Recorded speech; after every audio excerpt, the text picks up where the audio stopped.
ইন্নামাল মুমিনুনা আল্লাযীনা ইযা যুকিরাল্লাহ,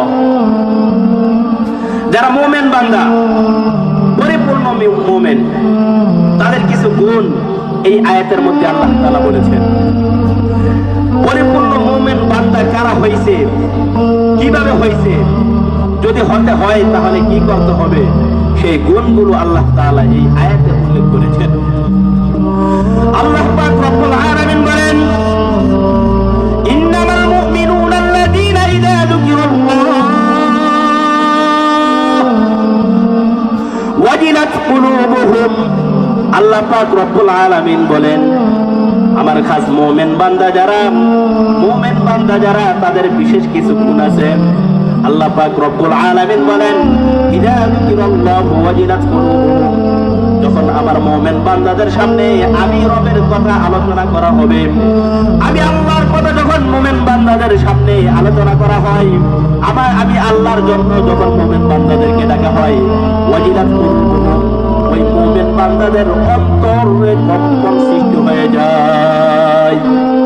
যারা মুমিন বান্দা, পরিপূর্ণ পাক্কা সাচ্চা মুমিন বান্দা যারা, তাদের দিলের মধ্যে কম্পন সৃষ্টি হয়ে যায়, তাদের দিলের মধ্যে কম্পন সৃষ্টি হয়ে যায়। এই কম্পন সৃষ্টি হওয়ার অর্থ কি?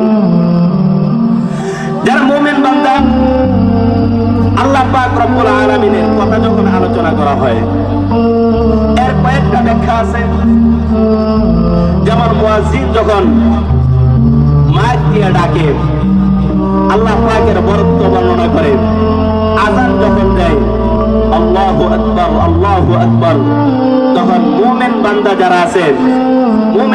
যারা আছে, তাদের দিলের মধ্যে এমন আবেগ তৈরি হয়, এমন এক ভালোবাসা তৈরি হয় যে আর কাজ করা যাবে না, কাজ ছেড়ে আল্লাহর মুহাব্বতে, আল্লাহর ভালোবাসায় তারা তাড়াতাড়ি করে নামাজে চলে আসে। আব্দুল্লাহ ইবনে মুবারক রাহমাতুল্লাহি আলাইহি, ওনার বাড়ির পাশে এক কাঠুরি কাঠ কাটে। ওনার মৃত্যুর পরে স্বপ্ন দেখে উনি খুব ভালো অবস্থানে আছেন।